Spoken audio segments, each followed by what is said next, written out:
नमस्कार, स्वागत है आप लोगों का अपने ही यूट्यूब चैनल में। और हम लोग अब वो मॉक टेस्ट देने जा रहे हैं जिसके बारे में हम लोगों ने इतने बात की। और 5 चैप्टर हम लोगों ने हिस्ट्री के देखे और 2 मंथ का करेंट अफेयर्स देखा। तो इसमें 80 क्वेश्चन हैं टोटल। ठीक है, टोटल 80 क्वेश्चन हैं। इसमें 50 क्वेश्चन आपका हिस्ट्री से है और 30 क्वेश्चन जो है आपका वो है करेंट अफेयर्स से। ठीक, तो आपको अटेम्प्ट करना है और आपको अपना स्कोर लिखना है। ठीक है, शर्माना नहीं है। अगर आप नहीं लिखना चाहते, देखिए, आप जब तक अपने प्रॉब्लम को नहीं समझेंगे, उस पर बात नहीं करेंगे, तब तक वो दूर नहीं होंगी। तो अगर आप अच्छा करते हैं तो बहुत अच्छी बात है, आप ताली के हकदार हैं। अगर आप खराब करते हैं तो उसमें सुधार लाना ज़रूरी है। ठीक है, इसलिए अपना स्कोर ज़रूर लिखिए। तो चलिए बिना किसी और बात के हम लोग डिस्कशन नहीं, ये मॉक स्टार्ट करते हैं। ठीक, चलिए। तो पहला क्वेश्चन है, बंगाल विभाजन 1905 के विरोध में शुरू हुए स्वदेशी आंदोलन के संदर्भ में निम्नलिखित कथनों पर विचार कीजिए। कथन क्या है पहला, कि इस आंदोलन के दौरान डाउन सोसाइटी ने राष्ट्रीय शिक्षा के प्रचार में महत्वपूर्ण भूमिका निभाई। रविंद्रनाथ टैगोर ने इस समय ब्रिटिश वस्तुओं के सामूहिक बहिष्कार को निर्दयी बर्बादी यानी सेंसलेस वेस्ट कहा। चीनी और विदेशी नमक के बहिष्कार के लिए पुजारियों ने उन घरों में पूजा कराने से मना कर दिया जो विदेशी वस्तुओं का उपयोग करते थे। बताइए इनमें से कौन सही है और कौन गलत। जी, इसका सी सही है। ठीक है, केवल 1 और 3। तो रविन्द्रनाथ टैगोर ने असहयोग आंदोलन के समय कपड़ों को जलाने को निर्दयी बर्बादी कहा था, न कि स्वदेशी आंदोलन के समय। ठीक है, तो यहाँ पे जो आप देखेंगे, रविन्द्रनाथ टैगोर ने इस समय ब्रिटिश, समझ गए, स्वदेशी आंदोलन यहाँ पे है और यहाँ पे उनका ये स्टेटमेंट है। तो ये जो बोला था, उन्होंने बोला था कब, जब असहयोग आंदोलन चल रहा था। ठीक है, ना कि स्वदेशी आंदोलन, उस समय नहीं बोला था। तो इसलिए ये कथन जो है वो गलत है और 1, 3 हमारा सही है। ठीक, चलिए आगे बढ़ते हैं। दूसरा क्वेश्चन है, 2 वर्ष 1907 के सूरत विभाजन के मुख्य कारणों के संदर्भ में कौन सा कथन सही है, बताइए। जी, कथन 1 है, नरमपंथी चाहते थे कि स्वदेशी और बहिष्कार आंदोलन का विस्तार पूरे देश में हो, जबकि उग्रपंथी इसे केवल बंगाल तक सीमित रखना चाहते थे। दूसरा कथन है, उग्रपंथी यानी गरम दल लाला लाजपत राय बाल गंगाधर तिलक को कांग्रेस का अध्यक्ष बनाना चाहते थे, जबकि नरमपंथी रासबिहारी घोष के पक्ष में थे। तीसरा कथन है, मुस्लिम लीग की स्थापना के मुद्दे पर दोनों दलों में सहमति नहीं बन पाई थी। चौथा है, गरम दल के नेता ब्रिटिश परिषदों यानी काउंसिल्स में प्रवेश कर अंदर से विरोध करने की नीति के पक्षधर थे। तो बताइए इनमें से कौन सही है। जी, तीसरा सही है। ठीक,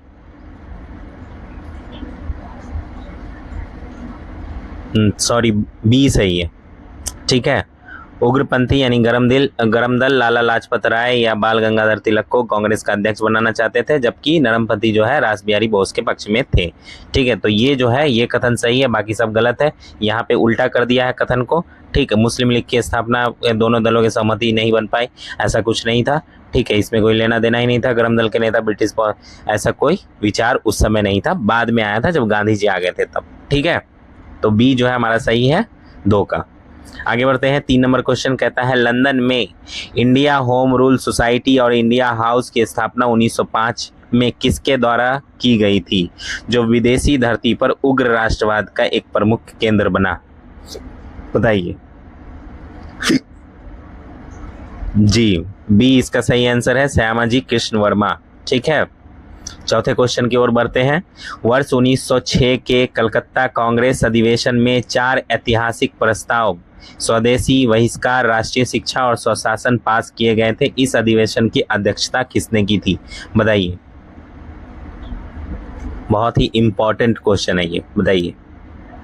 जी, दादा भाई नौरोजी ने की थी। ठीक है, चलिए 5 नंबर क्वेश्चन की ओर बढ़ते हैं। कहता है बाल गंगाधर तिलक द्वारा राष्ट्रीय चेतना को जगाने के लिए गणपति उत्सव 1893 और शिवाजी उत्सव 1895 की शुरुआत किस क्षेत्र में की गई थी?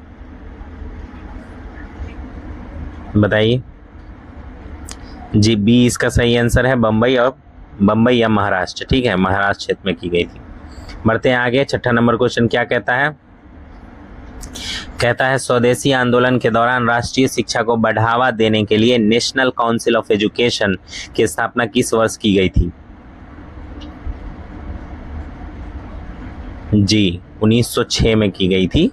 ठीक है, तो बी इसका सही आंसर है। 7 नंबर क्वेश्चन कहता है उग्र राष्ट्रवाद के उदय के कारणों के संदर्भ में निम्नलिखित में से कौन सा अंतर्राष्ट्रीय घटनाक्रम जिम्मेदार नहीं था?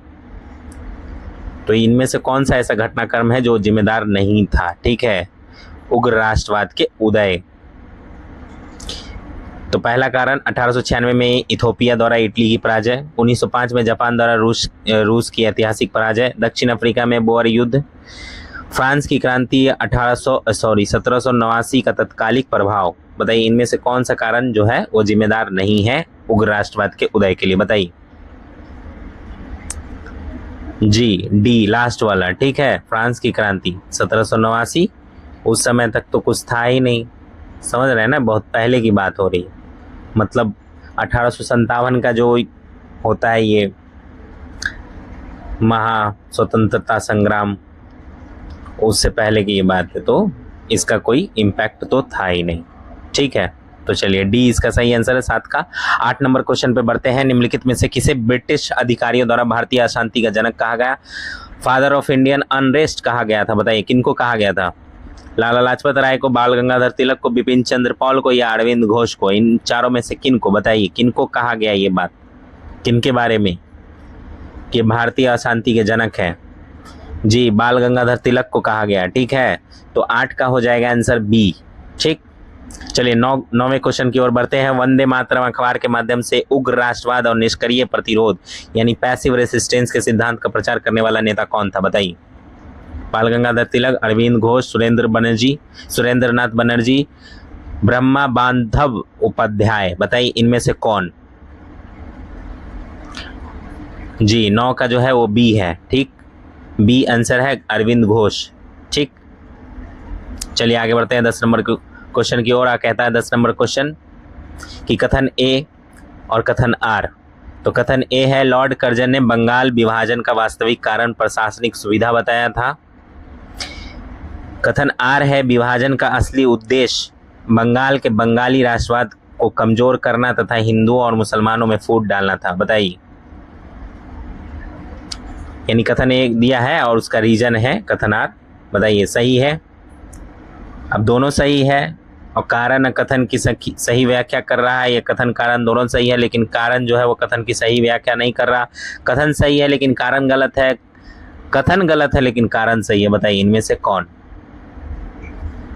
जी, 10 का डी, कथन गलत है, ठीक है, लेकिन कारण सही है। यानी लॉर्ड कर्जन ने बंगाल विभाजन का वास्तविक कारण जो है प्रशासनिक सुविधा बताया था, ऐसा नहीं। ये जो है कथन वो गलत है। बाकी जो व्याख्या की गई है विभाजन का असली उद्देश्य बंगाल के बंगाली राष्ट्रवाद को कमजोर करना तथा हिंदुओं और मुसलमानों में फूट डालना था, तो बिल्कुल सही है। ठीक है, चलिए, क्योंकि कर्जन का जो वास्तविक उद्देश्य था वो बंगाली राष्ट्रवाद को तोड़ना था, प्रशासनिक सुविधा केवल एक बहाना थी। ठीक है, चलिए आगे बढ़ते हैं। अध्याय 2 से क्वेश्चन है 10 क्वेश्चन। ठीक है, हर अध्याय से जो 5 अध्याय भी हमने पढ़े हैं पीछे हिस्ट्री के, उसमें से सभी में से 10-10 क्वेश्चन है, 50 क्वेश्चन टोटल। ठीक है, तो अध्याय 2 है क्रांतिकारी गतिविधियों का प्रथम चरण 1907 से 1917। यहाँ से 11वां नंबर क्वेश्चन कहता है, क्या कहता है? जी, बंगाल की प्रथम गुप्त क्रांतिकारी संस्था अनुशीलन समिति की स्थापना 1902 में मिदनापुर और कलकत्ता में क्रमशः किनके प्रयासों से हुई थी? बताइए, इन 2 जगहों पे अनुशीलन समिति की स्थापना 1902 में किनके प्रयासों से हुई? जी, प्रफुल्ल चाकी, खुदीराम बोस, ज्ञानेंद्र बसु तथा प्रथमनाथ मित्र व जतेंद्रनाथ बनर्जी। सी है बरिंद्र कुमार घोष और भूपेंद्र नाथ दत्त। वहीं डी है रास बिहारी बोस और सचिंद्र सान्याल। बताइए इन चारों ऑप्शन में से कौन सा सही है? जी इसका बी सही है। ज्ञानेंद्र नाथ बसु तथा प्रथम नाथ मित्र व जतेंद्र नाथ बनर्जी, इन तीनों ने मिलकर ही जो है ये कोशिश की कि मिदनापुर और कलकत्ता में अनुशीलन समिति की स्थापना की जाए। ठीक, चलिए 12वें क्वेश्चन की ओर बढ़ते हैं। 30 अप्रैल 1908 को बिहार के मुजफ्फरपुर के बदनाम जज किंग्सफोर्ड की बग्गी पर बम फेंकने वाले क्रांतिकारी का कौन थे? बताइए, नाम बताना है। जी बिल्कुल सही, ए इसका सही आंसर है, खुदीराम बोस और प्रफुल्ल चाकी। ठीक है, चलिए 13 नंबर क्वेश्चन क्या कहता है? महाराष्ट्र में मित्र मेला 1899 नामक संस्था की स्थापना किसने की थी, जो बाद में 1904 में अभिनव भारत नामक गुप्त संगठन में तब्दील हो गई थी? बताइए। जी बिल्कुल बी सही है, वीडी सावरकर। ठीक है, 14 नंबर क्वेश्चन की ओर बढ़ते हैं। कहता है 1907 में जर्मनी के स्टटगार्ट में आयोजित अंतर्राष्ट्रीय समाजवादी कांग्रेस में भारत का पहला तिरंगा झंडा फहराने का श्रेय किसे जाता है? बताइए। मैडम भिकाजी कामा, तारकनाथ दास, लाला हरदयाल या राजा महेंद्र प्रताप, इनमें से कौन? जी मैडम भिकाजी कामा, इन्होंने फहराया था। ठीक है, भारत का पहला तिरंगा झंडा इन्होंने फहराया था जर्मनी में। ठीक है, स्टटगार्ट में अंतर्राष्ट्रीय समाजवादी कांग्रेस में, याद रखिएगा, बिल्कुल पूछ सकता है। 15 नंबर क्वेश्चन की ओर बढ़ते हैं और कहता है कि प्रसिद्ध गदर पार्टी की स्थापना 1913 में अमेरिका के सैन फ्रांसिस्को में की गई। इसके प्रथम अध्यक्ष कौन थे? अध्यक्ष का नाम पूछा है, बताइए। गलत मत बताइएगा, ये नहीं पूछ रहा है कि किसने स्थापना की थी, ये पूछ रहा है कि अध्यक्ष कौन थे। जी 15 का बी, सोहन सिंह भखना। ठीक है, ये इसके प्रथम अध्यक्ष थे गदर पार्टी के, समझ गए। चलिए 16 नंबर क्वेश्चन की ओर बढ़ते हैं। 1914 का कामागाटा मारू प्रसंग जो है वो इंसिडेंट क्या था? एक जापानी समुद्री जहाज जिसे गुरदीप सिंह ने किराए पर लिया था, या गदर पार्टी द्वारा ब्रिटिश शस्त्रागार पर हमला करने की गुप्त योजना, पंजाब में मार्शल लॉ के खिलाफ हुए हिंसक विद्रोह, या कनाडा सरकार द्वारा भारतीयों को नागरिकता देने पर एक कानून? बताइए ये क्या है? जी बिल्कुल सही आपने पकड़ा है, ए इसका सही आंसर है, एक जापानी समुद्री जहाज जिसे गुरदीप सिंह ने किराए पर लिया था। ठीक, अब 17 नंबर क्वेश्चन क्या कहता है? दिल्ली में लॉर्ड हार्डिंग पर बम फेंकने 1912 की योजना के मुख्य सूत्रधार कौन थे, जो बाद में भेष बदलकर जापान भाग गए थे? बताइए। जी बताइए। जी बिल्कुल सही, बी इसका सही आंसर है, रास बिहारी बोस। 18 नंबर क्वेश्चन की ओर बढ़ते हैं। कहता है लंदन में ब्रिटिश अधिकारी कर्जन वाइली की गोली मारकर हत्या करने वाले क्रांतिकारी कौन थे? बताइए। बिल्कुल सही, मदन लाल ढींगरा। ठीक है, ये इसका सही आंसर है। 19 नंबर क्वेश्चन क्या कहता है? कहता है युगांतर और संध्या जैसी क्रांतिकारी पत्रिकाओं का संपादन बंगाल में किस उद्देश्य से किया जाता था? जी उद्देश्य बताइए। कांग्रेस के नरमपंथी विचारों का समर्थन करने के लिए, धार्मिक शिक्षा का प्रसार करने के लिए, युवाओं को हिंसक तरीकों और हथियारों के इस्तेमाल के लिए प्रेरित करने के लिए, या ब्रिटिश नीतियों की केवल कानूनी समीक्षा करने के लिए? बताइए। जी सी, युवाओं को हिंसक तरीकों और हथियारों के इस्तेमाल के लिए प्रेरित करने के लिए। ठीक है, युगांतर और संध्या नामक पत्रिका जो है ये क्रांतिकारी पत्रिका था, इसका संपादन बंगाल में किया जाता था। ठीक है, चलिए 20 नंबर क्वेश्चन क्या कहता है? कहता है कथन ए है और कथन आर है, कारण है उसका, तो बताइए इनमें से कौन सही है? ठीक है, सही व्याख्या कर रहा है। तो मुजफ्फरपुर बम कांड के बाद प्रफुल्ल चाकी ने स्वयं को गोली मार ली थी, जबकि खुदीराम बोस को फांसी दे दी गई। एकदम सही बात। अब कारण है कि वे दोनों किंग्सफोर्ड की हत्या करने में पूरी तरह सफल रहे, तो कारण जो है वो गलत है। तो कह रहा कथन सही है लेकिन कारण गलत है, तो क्या होगा? सी इसका सही आंसर है, क्योंकि बम गलती से कैनेडी की पत्नी और बेटी पर गिर गया था, किंग्सफोर्ड बच गया। समझ गए? तो सी इसका सही आंसर है। अब आगे बढ़ते हैं तीसरे अध्याय में, प्रथम विश्व युद्ध 1914 से 1918 और भारत का जवाब। 21 नंबर क्वेश्चन क्या कहता है? प्रथम विश्व युद्ध के दौरान भारत में शुरू हुए होम रूल लीग आंदोलन के संदर्भ में निम्नलिखित कथनों पर विचार कीजिए। तो पहला कथन है बाल गंगाधर तिलक ने अपनी लीग की स्थापना अप्रैल 1916 में की, जबकि एनी बेसेंट ने अपनी लीग की स्थापना जो है वो सितंबर 1916 में की। ठीक है, शुरू की। दूसरा कथन है तिलक की लीग का कार्यक्षेत्र महाराष्ट्र, बंबई को छोड़कर कर्नाटका, मध्य प्रांत और बरार था। ठीक है। तीसरा कथन है एनी बेसेंट की लीग का मुख्यालय मद्रास के अडियार में था और शेष भारत इसका कार्यक्षेत्र था। बताइए इनमें से कौन सा कथन सही है, कौन सा गलत है, बताइए। जी बिल्कुल डी जो है वो सही है। 1 2 3 तीनों सही है, समझ गए, तीनों सही है। चलिए आगे बढ़ते हैं 22 नंबर क्वेश्चन की ओर। 22 नंबर क्वेश्चन कहता है कि वर्ष 1916 के ऐतिहासिक लखनऊ समझौते, लखनऊ पैक्ट के संदर्भ में कौन सा कथन गलत है। कथन गलत पूछा है तो कथन ए है, इस अधिवेशन में कांग्रेस के नरम दल और गरम दल का पुनः एकीकरण हुआ। बी है, कांग्रेस ने मुस्लिम लीग की पृथक निर्वाचन मंडल सेपरेट इलेक्टोरेट की मांग को स्वीकार कर लिया। तीसरा है यानी सी, इस अधिवेशन की अध्यक्षता मदन मोहन मालवीय ने की थी। डी है, इस समझौते को कराने में बाल गंगाधर तिलक और मोहम्मद अली जिन्ना की मुख्य भूमिका थी। तो बताइए इन चारों में से कौन सा कथन सही है, सॉरी गलत है, गलत कथन को चुनना है। जी सी जो है वो गलत है, इस अधिवेशन की अध्यक्षता मदन मोहन मालवीय ने की थी, ऐसा नहीं। ठीक है, इसकी अध्यक्षता किसने की थी, अंबिका चरण ने की थी। 1916 का जो लखनऊ पैक्ट हुआ था, लखनऊ समझौता, समझ गए, अंबिका चरण, याद रखिएगा, अंबिका चरण मजूमदार पूरा नाम है इनका। आगे बढ़ते हैं 23 नंबर क्वेश्चन क्या कहता है, कहता है ब्रिटिश सरकार मॉन्टेग्यू घोषणा यानी अगस्त डिक्लेरेशन किस वर्ष की गई थी, जिसे भारतीयों का मैग्ना कार्टा भी कहा जाता है और जिसके कारण एनी बेसेंट ने होम रूल आंदोलन रोक दिया था। बताइए किस वर्ष। जी 1917 में। ठीक, आगे बढ़ते हैं, सी इसका सही आंसर था। 24 नंबर क्वेश्चन क्या कहता है, बाल गंगाधर तिलक ने अपने किस अखबार के माध्यम से होम रूल लीग के विचारों का प्रचार प्रसार किया था। तो इनके अखबार कौन से थे, याद है, जी मराठा और केसरी। ठीक है, सी इसका सही आंसर है। 25 नंबर क्वेश्चन क्या कहता है, प्रथम विश्व युद्ध के दौरान क्रांतिकारी आंदोलनकारियों ने पंजाब और भारत के अन्य हिस्सों में ब्रिटिश शासन को उखाड़ फेंकने के लिए किस देश की सहायता से जिम्मरमैन योजना प्लान बनाई थी। बताइए किस देश की सहायता से ये प्लान बनाया था प्रथम विश्व युद्ध के दौरान। तो बताइए कौन सा देश हो सकता है, ऐसे आप अंदाजा भी लगाएंगे तो पता चल जाएगा। जी बिल्कुल जर्मनी, जर्मनी की सहायता से, और बी इसका सही आंसर है। 26 नंबर क्वेश्चन कहता है एनी बेसेंट द्वारा स्थापित होम रूल लीग के संगठन मंत्रियों सेक्रेटरी में निम्नलिखित में से कौन शामिल थे जिन्होंने आंदोलन को गति दी। तो इनमें से कौन और थे एनी बेसेंट के अलावा, George Arundale, BP Wadia, CP Ramaswamy Iyer या तीनों।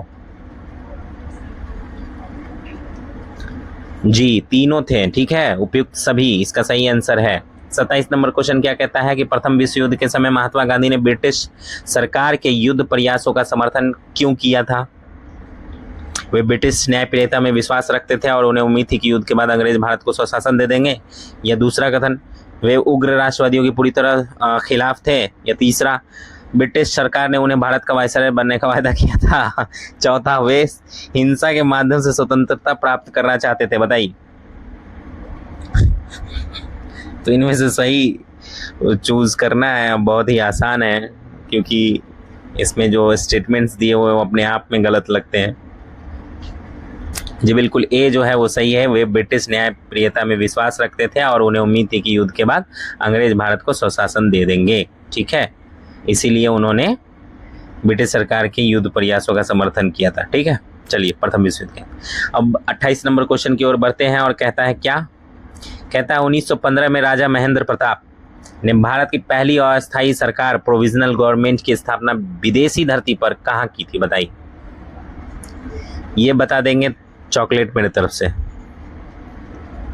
जी बिल्कुल सही, ए काबुल अफगानिस्तान में की थी। ठीक है, याद आया। चलिए 29 नंबर क्वेश्चन क्या कहता है, गोपाल कृष्ण गोखले द्वारा स्थापित सर्वेंट ऑफ इंडिया सोसाइटी के सदस्यों को निम्नलिखित में से किस आंदोलन में शामिल होने की अनुमति नहीं थी। बताइए। जी बी तिलक और बेसेंट का होम रूल जो आंदोलन चल रहा था उसमें। ठीक है, चलिए तो 29 का बी सही आंसर है। आगे बढ़ते हैं 30 नंबर क्वेश्चन क्या कहता है, कहता है कि कथन है और उसका कारण है। तो कथन है 1916 में तिलक की होम रूल लीग और एनी बेसेंट की होम रूल लीग का आपस में विलय नहीं किया गया था। कारण है तिलक और बेसेंट को डर था कि दोनों के कार्यकर्ताओं के बीच वैचारिक मतभेद के कारण आंदोलन कमजोर पड़ सकता है। तो बताइए इनमें से कौन सही है?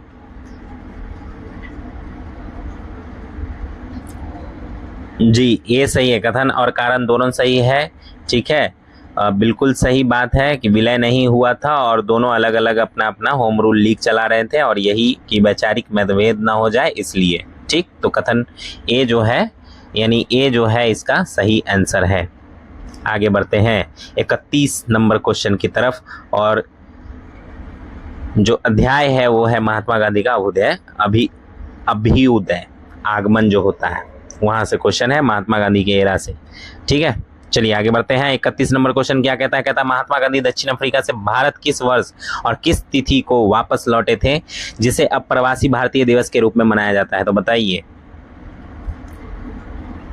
जी, इस पे भी चॉकलेट मिलेगा, बता दीजिए जी। 9 जनवरी 1915 ये प्रवासी भारतीय दिवस के रूप में मनाया जाता है। ठीक है, और इसी डेट को और इसी साल जो है दक्षिण अफ्रीका से महात्मा गांधी भारत लौट आए थे। ठीक, चलिए आगे बढ़ते हैं। 32 नंबर क्वेश्चन क्या कहता है? गांधी जी द्वारा भारत में किया गया प्रथम सफल सत्याग्रह कौन सा था जिसे उन्होंने तीनकटिया प्रथा के लिए के खिलाफ चलाया था? तो बहुत ही आसान पूछ दिया है, चंपारण सत्याग्रह 1917। 33 नंबर क्वेश्चन क्या कहता है? बिहार के चंपारण में नील की खेती करने वाले किसानों की दुर्दशा की ओर गांधी जी का ध्यान आकर्षित करने वाले और उन्हें चंपारण आने का निमंत्रण देने वाले स्थानीय नेता कौन थे? बताइए। यह अक्सर बीपीएससी में भी पूछा जाता है, हर बार पूछा है और इसका सही आंसर है ए, राजकुमार शुक्ल। ठीक, चलिए आगे बढ़ते हैं। 34 नंबर क्वेश्चन क्या कहता है? कहता है कि गांधी जी ने भारत में अपनी पहली भूख हड़ताल हंगर स्ट्राइक का प्रयोग किस आंदोलन के दौरान एक हथियार के रूप में किया था? बताइए, ये वाला बता दीजिए जी। अहमदाबाद मिल हड़ताल जो होता है उसमें भूख हड़ताल पे चले गए थे गांधी जी। ठीक है, तो बी इसका सही आंसर है, 34 का बी। 35 नंबर क्वेश्चन कहता है खेरा सत्याग्रह 1918 में जो हुआ उसके संदर्भ में निम्नलिखित कथनों पर विचार कीजिए। तो पहला कथन है यह आंदोलन फसल नष्ट हो जाने के बावजूद अंग्रेजों द्वारा जबरन लगान वसूली के खिलाफ था। दूसरा कथन है कि राजस्व सहित रेवेन्यू कोड के अनुसार यदि फसल सामान्य से 1/4 से कम हो तो लगान पूरी तरह माफ होना चाहिए था। तीसरा कथन है इस आंदोलन के दौरान वल्लभ भाई पटेल गांधी जी के साथ मुख्य सहयोगी के रूप में जुड़े थे। तो बताइए तीनों में से कौन सही है? तीनों ही सही है या फिर 1-2 या 1-3 या 2-3 सही है? बताइए कौन सही है?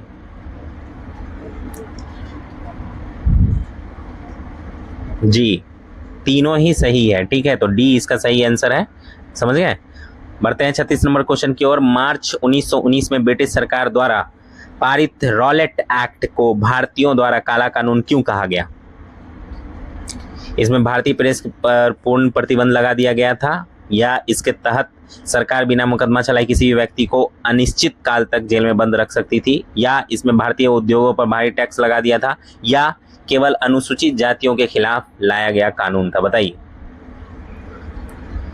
जी, बिल्कुल सही, बी इसका सही आंसर है। इसके तहत सरकार बिना मुकदमा चलाए किसी भी व्यक्ति को अनिश्चित काल तक जेल में बंद रख सकती थी, समझ गए। चलिए आगे बढ़ते हैं। 37 नंबर क्वेश्चन क्या कहता है? कहता है रॉलेट एक्ट के विरोध में गांधी जी द्वारा गठित रॉलेट सत्याग्रह सभा में मुख्य रूप से कौन युवा नेता शामिल हुए थे? बताइए, मुख्य रूप से युवा नेता थे वो जो शामिल हुए थे एकदम।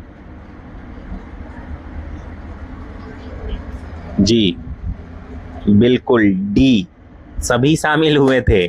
ठीक है, उमर सुबहानी और शंकरलाल बैंकर, बीजी हर्नीमैन और इंदुलाल याज्ञिक, ये सभी जो है उस समय शामिल हुए थे रॉलेट सत्याग्रह सभा में। ठीक है, चलिए आगे बढ़ते हैं। 38 नंबर क्वेश्चन क्या कहता है? जलियांवाला बाग हत्याकांड 13 अप्रैल 1919 के विरोध में निम्नलिखित में से किसने ब्रिटिश सरकार द्वारा दी गई नाइटहुड की उपाधि वापस लौटा दी थी? बताइए किसने, किसको नाइटहुड की उपाधि मिली थी ये भी बताइए। और उसी ने लौटाई होगी, ऑब्वियस सी बात है जी, रविंद्रनाथ टैगोर ने। ठीक है, इनको 1913 में नोबेल पुरस्कार मिला था। ठीक है, चलिए आगे बढ़ते हैं। 39 नंबर क्वेश्चन क्या कहता है? कहता है जलियांवाला बाग हत्याकांड के समय पंजाब के किन दो लोकप्रिय नेताओं की गिरफ्तारी के विरोध में जनता बाग में शांतिपूर्ण सभा कर रही थी? वो दो नेता कौन थे? बताइए। लाला लाजपत राय, अजीत सिंह या डॉक्टर सैफुद्दीन किचलू और डॉक्टर सत्यपाल, भगत सिंह, उधम सिंह, बाबा गुरदीप सिंह या करतार सिंह, बताइए इनमें से कौन? जी बिल्कुल सही, डॉक्टर सैफुद्दीन किचलू और डॉक्टर सत्यपाल, बी जो है इसका सही आंसर है। ठीक है, चलिए 40 नंबर क्वेश्चन क्या कहता है? कहता है कि कारण है कथन है, बताइए आप। तो कारण है चंपारण सत्याग्रह की सफलता के बाद रविंद्रनाथ टैगोर ने मोहनदास करमचंद गांधी को पहली बार महात्मा की उपाधि दी थी, और इसका जो कारण है वो है चंपारण के बागान मालिक अवैध वसूली का 50% हिस्सा किसानों को वापस लौटाने पर राजी हो गए थे। तो बताइए दोनों सही है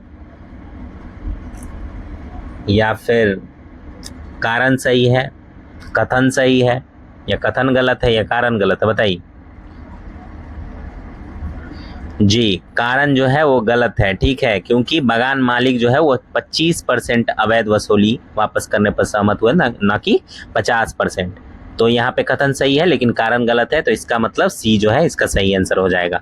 चलिए अध्याय 5 की ओर बढ़ते हैं और 41 नंबर क्वेश्चन क्या कहता है? खिलाफत और असहयोग आंदोलन 1919 से 1922 से क्वेश्चन है 10, और 41वां क्वेश्चन है जो इसका पहला क्वेश्चन है। बताइए, प्रथम विश्व युद्ध के बाद तुर्की के प्रति ब्रिटिश सरकार के कठोर रवैया और खलीफा के पद को हटाने के विरोध में भारत में खिलाफत कमेटी का गठन 1919 किन नेताओं के नेतृत्व में किया गया? बताइए।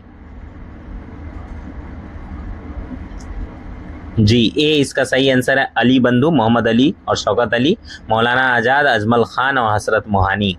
हसरत मोहानी इनका नाम आता है तो मुझे याद आता है चुपके चुपके रात दिन आंसू बहाना याद है, इन्होंने लिखा था 1911 में। ठीक है, और बाद में इस गज़ल को गाया किसने गाया? कमेंट में बताइए। चलिए आगे बढ़ते हैं। 42 नंबर क्वेश्चन, नवंबर 1919 में दिल्ली में आयोजित अखिल भारतीय खिलाफत सम्मेलन ऑल इंडिया खिलाफत कॉन्फ्रेंस का अध्यक्ष किसे चुना गया था? बताइए। जी महात्मा गांधी को चुना गया था। ठीक है, बी इसका सही आंसर है।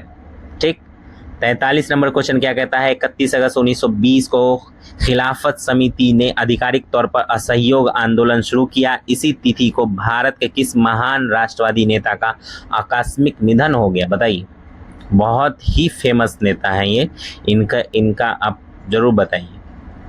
जी सी जो है इसका सही आंसर है, बाल गंगाधर तिलक। इनका निधन 31 अगस्त 1920 को हो जाता है। ठीक, चलिए आगे बढ़ते हैं। 44 नंबर क्वेश्चन क्या कहता है? कहता है सितंबर 1920 के कांग्रेस के विशेष कलकत्ता अधिवेशन में असहयोग आंदोलन के प्रस्ताव को पारित किया गया था। इस अधिवेशन में विधान परिषद काउंसिल्स के बहिष्कार के मुद्दे पर गांधी जी का सबसे प्रखर विरोध किसने किया था? बताइए।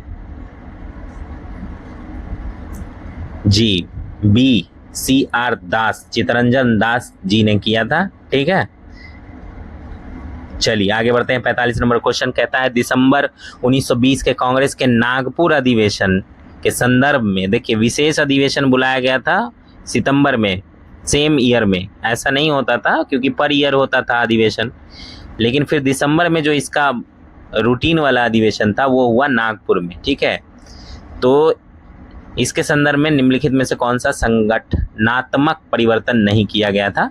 तो बताइए कौन सा? कांग्रेस के रोजमर्रा के कार्यों के लिए 15 सदस्य कांग्रेस कार्य समिति का गठन किया गया। भाषाई आधार पर प्रांतीय कांग्रेस कमेटियों का गठन किया गया। कांग्रेस की सदस्यता फीस घटाकर 4 आना 25 पैसे सालाना कर दी गई। कांग्रेस ने ब्रिटिश साम्राज्य के भीतर ही केवल संवैधानिक तरीकों से स्वशासन प्राप्त करने के लिए लक्ष्य को अनिवार्य बनाए रखा। तो यहाँ पे पूछा है कि संगठनात्मक परिवर्तन नहीं किया गया। ठीक है, तो वो कथन बताना है जो कि यहाँ उचित नहीं है, अप्रोप्रिएट नहीं है। बताइए। तो डी इसका सही आंसर है, क्योंकि नागपुर अधिवेशन में कांग्रेस ने पुराने संवैधानिक दायरे को छोड़कर शांतिपूर्ण जन आंदोलन का रास्ता अपनाया, न कि संवैधानिक तरीकों से स्वशासन प्राप्त करने के लक्ष्य को अनिवार्य बनाए रखा। ऐसा नहीं था। तो डी जो है वो यहाँ पे गलत है। ठीक, और डी इसका सही आंसर है 45 का। समझ गए? चलिए आगे बढ़ते हैं। 46 नंबर क्वेश्चन क्या कहता है? कहता है असहयोग आंदोलन के दौरान निम्नलिखित में से किस नेता ने स्वैच्छिक और शांतिपूर्ण राजनीति के दायरे से बाहर जाने के कारण कांग्रेस पार्टी को छोड़ दिया? बताइए। Mohammad Ali Jinnah, Annie Besant, BC पाल, बिपिन चंद्र पाल, बताइए। ये फिर तीनों ने,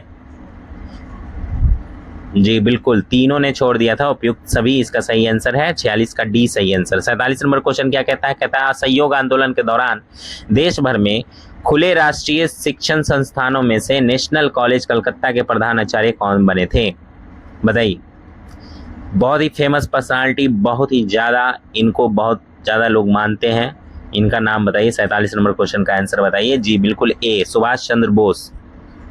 ठीक है, ये बने थे कलकत्ता जो नेशनल कॉलेज बना था उसके प्रधानाचार्य। ठीक है, चलिए आगे बढ़ते हैं। 48 नंबर क्वेश्चन क्या कहता है? कहता है असहयोग आंदोलन को बीच में ही स्थगित करने का मुख्य कारण बनी प्रसिद्ध चौरी चौरा कांड की हिंसक घटना उत्तर प्रदेश के गोरखपुर जिले में किस तिथि को घटित हुई थी? तिथि पूछ दिया है, बताइए। 48 नंबर क्वेश्चन, जी बिल्कुल जी 5 फरवरी 1922 को हुई थी ये घटना। ठीक है, चलिए आगे बढ़ते हैं। 49 नंबर क्वेश्चन कहता है असहयोग आंदोलन की अचानक समाप्ति के बाद 12 फरवरी 1922 को कांग्रेस कार्य समिति की बैठक में कौन सा प्रस्ताव पारित कर रचनात्मक कार्यों जैसे खादी, शराबबंदी और छुआछूत उन्मूलन पर बल दिया गया? बताइए। जी बारदोली प्रस्ताव पारित किया गया। ठीक है, चलिए आगे बढ़ते हैं। और ये हिस्ट्री का आखिरी क्वेश्चन, 50वां क्वेश्चन, और इसमें कथन है और कारण है। तो कथन है असहयोग आंदोलन की वापसी के बाद मार्क्सवादी विचारकों का मानना था कि गांधी जी ने पूंजीपतियों और जमींदारों के आर्थिक हितों की रक्षा के लिए आंदोलन वापस लिया था। वहीं कारण है इसका कि आंदोलन वापस लेने के बाद भी गांधी जी ने बारदोली प्रस्ताव में किसानों से जमींदारों को कर देते रहने की अपील की थी।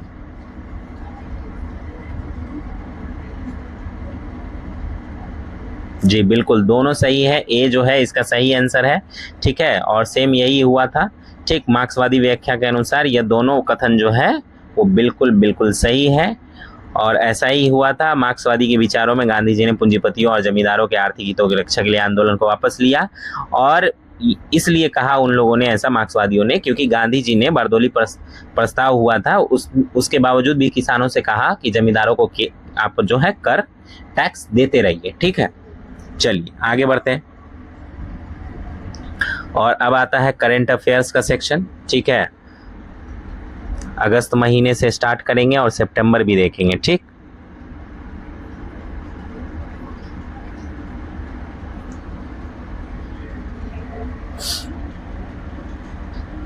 तो पहला क्वेश्चन कहता है कि अगस्त में केंद्र सरकार द्वारा शुरू की गई मन रत्न योजना का मुख्य उद्देश्य निम्नलिखित में से क्या है? बताइए। ग्रामीण कारीगरों को वित्तीय सहायता प्रदान करना, मानसिक स्वास्थ्य कल्याण के प्रति जागरूकता बढ़ाना, रत्नों आभूषणों के निर्यात को बढ़ावा देना, या आदिवासी क्षेत्रों में प्राथमिक शिक्षा का विस्तार करना। इनमें से कौन? जी, मानसिक स्वास्थ्य और कल्याण के प्रति जागरूकता बढ़ाना। यह योजना कार्यस्थलों पर तनाव कम करने और मानसिक स्वास्थ्य को बेहतर बनाने के लिए शुरू की गई है। तो बी इसका सही आंसर है। ठीक है, चलिए दूसरे क्वेश्चन की ओर बढ़ते हैं। अगस्त में फॉर्च्यून ग्लोबल 500 सूची जारी की गई। इस सूची में शीर्ष स्थान प्राप्त करने वाली भारतीय कंपनी कौन सी रही? बताइए। जी, रिलायंस इंडस्ट्री इसकी जो है वो शीर्ष पे रही। फॉर्च्यून 500 सूची में रिलायंस इंडस्ट्री भारतीय कंपनियों में सबसे ऊपर रही।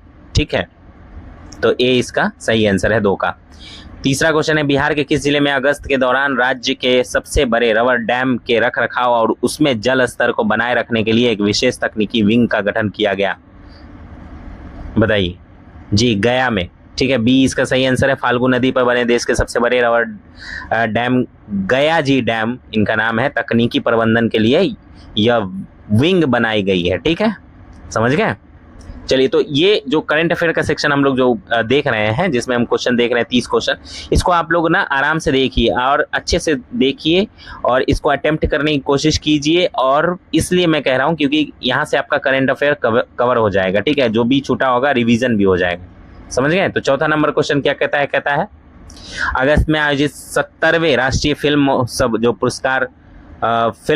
पुरस्कारों के यानी 70th नेशनल फिल्म अवार्ड्स में किस फिल्म को सर्वश्रेष्ठ फीचर फिल्म का पुरस्कार दिया गया?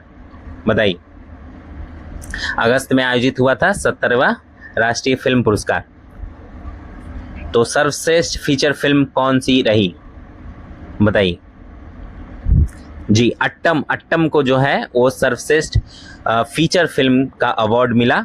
अट्टम जो है वो मलयालम फिल्म है, मलयालम लैंग्वेज में इस वर्ष की सबसे सर्वश्रेष्ठ अच्छी फिल्म थी, इसी को ये गौरव प्राप्त होता है। ठीक है, तो बी जो है 4 का ये सही आंसर है। चलिए 5 नंबर क्वेश्चन कहता है राष्ट्रपति द्रौपदी मुर्मू को अगस्त में किस देश के सर्वोच्च नागरिक सम्मान grand collar of the order of the yellow star से सम्मानित किया गया है? बताइए किस देश के? जी, तिमोर लेस्ते। ठीक है, सी इसका सही आंसर है, तिमोर लेस्ते। वहां के सर्वोच्च नागरिक सम्मान से सम्मानित किया गया है राष्ट्रपति जी को। ठीक है, चलिए 6 नंबर क्वेश्चन क्या कहता है अगस्त में राष्ट्रीय अंतरिक्ष दिवस 23 अगस्त को मनाया जाता है। इस अवसर पर इसरो द्वारा अंतरिक्ष स्टार्टअप्स को बढ़ावा देने के लिए किस नए पोर्टल की शुरुआत की गई है? बताइए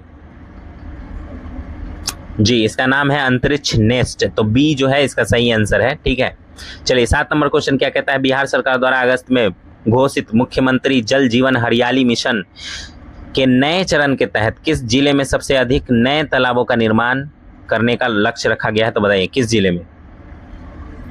जी, पूर्वी चंपारण में। डी इसका सही आंसर है। जल संरक्षण अभियान के तहत इस जिले में सबसे ज्यादा वाटर बॉडीज का टारगेट सेट किया गया है। चलिए आगे बढ़ते हैं और 8वां नंबर क्वेश्चन क्या कहता है? कहता है कि थाईलैंड के नए प्रधानमंत्री के रूप में अगस्त में किसने कार्यभार संभाला जो देश की सबसे युवा प्रधानमंत्री बनी है? बताइए जी। इनका नाम है पैंतो गतार्न सिनावात्रा। ये पूर्व पीएम थाकसीन सिनावात्रा की बेटी हैं और थाईलैंड की सबसे कम उम्र की पीएम बन गई हैं। ठीक है, तो इसका आंसर है 8 का ए। 9 नंबर क्वेश्चन क्या कहता है? कहता है कि अगस्त में घोषित राष्ट्रीय जल पुरस्कारों में सर्वश्रेष्ठ राज्य की श्रेणी में प्रथम पुरस्कार किस राज्य को मिला है? बताइए जी। मध्य प्रदेश को मिला है, ए इसका सही आंसर है। जल संरक्षण और प्रबंधन के क्षेत्र में उत्कृष्ट प्रदर्शन के लिए एमपी को, मध्य प्रदेश को प्रथम स्थान मिला है। चलिए 10 नंबर क्वेश्चन क्या कहता है? कहता है बिहार के किस कृषि विश्वविद्यालय द्वारा अगस्त में मरचा धान की नई रोग प्रतिरोधी प्रजाति विकसित करने की घोषणा की गई है? बताइए जी। बिहार कृषि विश्वविद्यालय सबौर भागलपुर। ठीक है, इसका सही आंसर है। ठीक, ए इसका सही आंसर है। यहाँ सबौर के वैज्ञानिकों ने चंपारण के प्रसिद्ध सुगंधित मरचा धान को कीड़ों से बचाने के लिए नई तकनीक खोजी है। ठीक, और इन्हीं को ये श्रेय जाता है, रोग प्रतिरोधी प्रजाति विकसित किया है इन्होंने। चलिए आगे बढ़ते हैं। 11 नंबर क्वेश्चन क्या कहता है? कहता है अगस्त में जारी वैश्विक नवाचार सूचकांक ग्लोबल इनोवेशन इंडेक्स में भारत ने अपनी रैंकिंग में सुधार करते हुए कौन सा स्थान प्राप्त कर लिया है? जी, 40वां स्थान प्राप्त कर लिया है। 11 का बी जो है सही आंसर है। तो वैश्विक नवाचार सूचकांक में भारत ने इनोवेशन और स्टार्टअप्स इकोसिस्टम में अपनी स्थिति को सुधार लिया है थोड़ा सा। आगे बढ़ते हैं। 12 नंबर क्वेश्चन क्या कहता है? कहता है भारतीय तट रक्षक बल इंडियन कोस्ट गार्ड के महानिदेशक डायरेक्टर जनरल के रूप में अगस्त में किसे नियुक्त किया गया है? तो बताइए किसको नियुक्त किया गया है? जी, इनका नाम है एस परमेश। इन्हें भारतीय तट रक्षक बल के नए प्रमुख की जिम्मेदारी सौंपी गई है। इनका नाम है एस परमेश। बी जो है सही आंसर है 12 का। चलिए 13 नंबर क्वेश्चन को देख लेते हैं। बिहार के किस ऐतिहासिक स्थल को पर्यटन मानचित्र पर विश्व स्तरीय रूप से विकसित करने के लिए अगस्त में केंद्र सरकार की प्रसाद योजना के तहत विशेष फंड जारी किया गया है? बताइए जी। जल मंदिर पावापुरी। जैन धर्म के इस पवित्र केंद्र को अंतर्राष्ट्रीय पर्यटन के लिहाज से प्रसाद स्कीम में शामिल किया गया है। ठीक है, जल मंदिर पावापुरी। तो 13 का सी जो है सही आंसर है। 14 नंबर क्वेश्चन क्या कहता है? अगस्त में संपन्न हुए पेरिस पैरालंपिक 2024 के उद्घाटन समारोह में भारतीय दल के ध्वजवाहक फ्लैग जो बियरर थे वो कौन थे? तो बताइए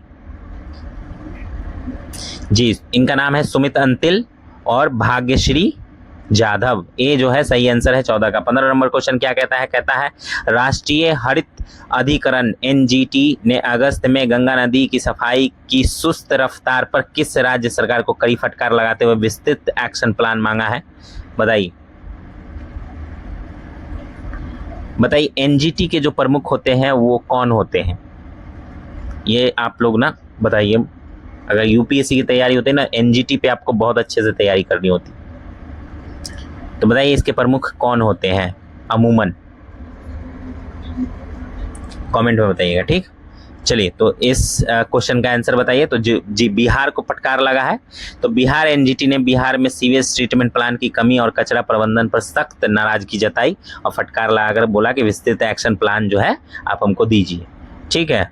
चलिए तो ये था अगस्त मंथ का। अब हम सितंबर यानी सितंबर मंथ में चलेंगे और यहाँ 16 से 30 नंबर क्वेश्चन तक देखेंगे। तो 16 नंबर क्वेश्चन क्या कहता है कि भारत और किस देश के बीच संयुक्त सैन्य अभ्यास सूर्य किरण के नए संस्करण का आयोजन किया गया? तो बताइए किसके बीच होता है ये युद्ध अभ्यास भारत के अलावा, मतलब भारत के साथ? जी नेपाल के साथ होता है सूर्य किरण, ठीक है। भारत और नेपाल के बीच यह सैन्य अभ्यास हर साल बारी बारी से दोनों देशों में आयोजित किया जाता है, ठीक है। तो 16 का सी जो है वो सही आंसर है। 17 नंबर क्वेश्चन क्या कहता है? कहता है भारतीय रिजर्व बैंक आरबीआई द्वारा सितंबर में जारी रिपोर्ट के अनुसार भारत का विदेशी मुद्रा भंडार फॉरेन एक्सचेंज रिजर्व्स पहली बार किस ऐतिहासिक आंकड़े को पार कर गया है? बताइए। जी 700 बिलियन डॉलर को पार कर गया है, 20 का सही आंसर है, ठीक है। तो भारत का फॉरेक्स रिजर्व पहली बार इस ऐतिहासिक आंकड़े के पार पहुंचा है, जिससे अर्थव्यवस्था और मजबूत हो गई है, ठीक। 18 नंबर क्वेश्चन क्या कहता है? कहता है सितंबर में नई दिल्ली में आयोजित क्वाड नेताओं के शिखर सम्मेलन में प्रधानमंत्री नरेंद्र मोदी ने कैंसर की रोकथाम के लिए किस नई पहल की घोषणा की है? बताइए। जी ए इसका सही आंसर है, quad cancer moonshot. 19 number question की ओर बढ़ते हैं और क्या कहता है 19 नंबर क्वेश्चन? कहता है कि बिहार के मुख्यमंत्री द्वारा सितंबर में राज्य के किस जिले में दूसरे एम्स के निर्माण के कार्य की आधारशिला रखी गई है? तो बताइए किस जिले में?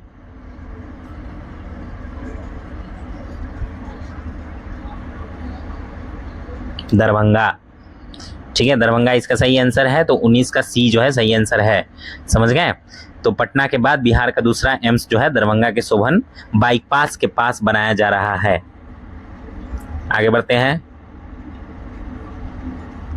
20 नंबर क्वेश्चन की ओर। 20 नंबर क्वेश्चन क्या कहता है? कहता है सितंबर में जारी Times Higher Education World University ranking में भारत के किस संस्थान को देश में शीर्ष स्थान प्राप्त हुआ है? बताइए कौन सा ऐसा संस्थान है भारत का? जी भारतीय विज्ञान संस्थान, ठीक है, Indian institute of science Bengaluru, ठीक। तो बेंगलुरु जो है यह संस्थान वैश्विक और राष्ट्रीय स्तर पर रिसर्च के मामले में भारत में नंबर 1 बना हुआ है, ठीक है। तो बी का जो है बी जो है वो 20 का सही आंसर है, ठीक। चलिए 21 नंबर क्वेश्चन क्या कहता है? सितंबर में आयोजित यूएस ओपन 2024 यूएस ओपन के पुरुष एकल का खिताब किस खिलाड़ी ने अपने नाम किया? बताइए। जी बिल्कुल ए इसका सही आंसर है, जैनिक सिनर ने, ठीक है। तो इटली के जैनिक सिनर है और इन्होंने अमेरिकी खिलाड़ी टेलर फ्रीट्स को हराकर अपना पहला यूएस ओपन जीता है। तो 21 का ए जो है सही आंसर है। 22 नंबर क्वेश्चन कहता है बिहार सरकार ने सितंबर में मुख्यमंत्री अल्पसंख्यक उद्यमी योजना के तहत वित्तीय वर्ष के लिए कुल कितने करोड़ रुपए राशि आवंटित करने की मंजूरी दी है? बताइए। जी 200 करोड़ रुपए, सी जो है इसका सही आंसर है। बिहार कैबिनेट ने अल्पसंख्यक युवाओं में बिजनेस और स्टार्टअप्स को प्रमोट करने के लिए यह बजट मंजूर किया है। बढ़ते हैं 23 नंबर क्वेश्चन की ओर। कहता है भारत के नए मुख्य चुनाव आयुक्त चीफ इलेक्शन कमिश्नर के रूप में सितंबर में किसने कार्यभार संभाला है? बताइए।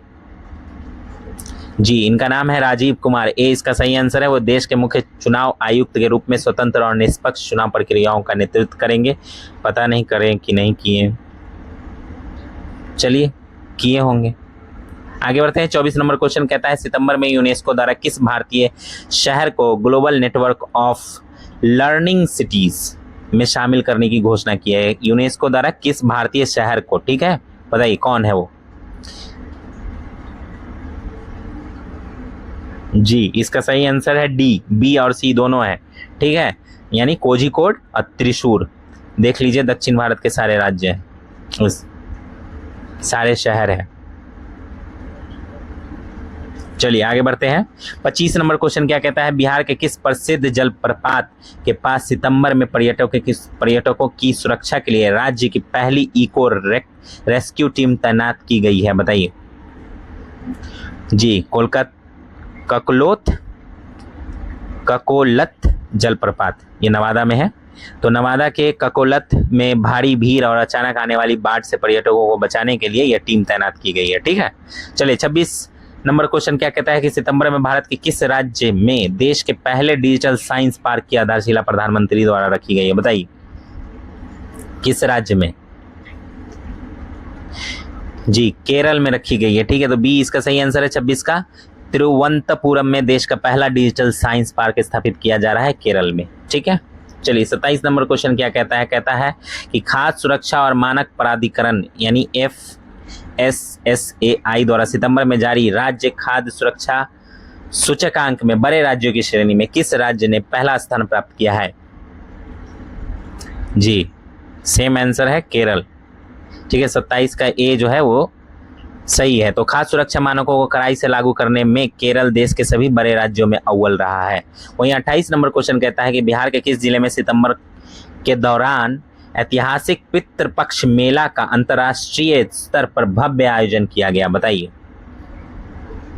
जी। गया में, ठीक है। तो देश विदेश से लाखों लोग अपने पूर्वजों के पिंडदान के लिए गया जी की पावन भूमि पर जुटते हैं और यहीं पे जो है इसका भव्य आयोजन किया गया, पितृपक्ष मेला के नाम से आयोजित होता है, ठीक है। चलिए 29 नंबर क्वेश्चन कहता है कि 45वें शतरंज ओलंपियाड 2024 45th चेस ओलंपियाड में भारत की पुरुष और महिला दोनों टीमों ने सितंबर में कौन सा पदक जीतकर इतिहास रचा है। अब कौन सा पदक जीतेगा तो इतिहास रचेगा, बताइए जी। गोल्ड मेडल, स्वर्ण पदक, ये जो है 29 का सही आंसर है। तो बुदापेस्ट में हुआ था ये।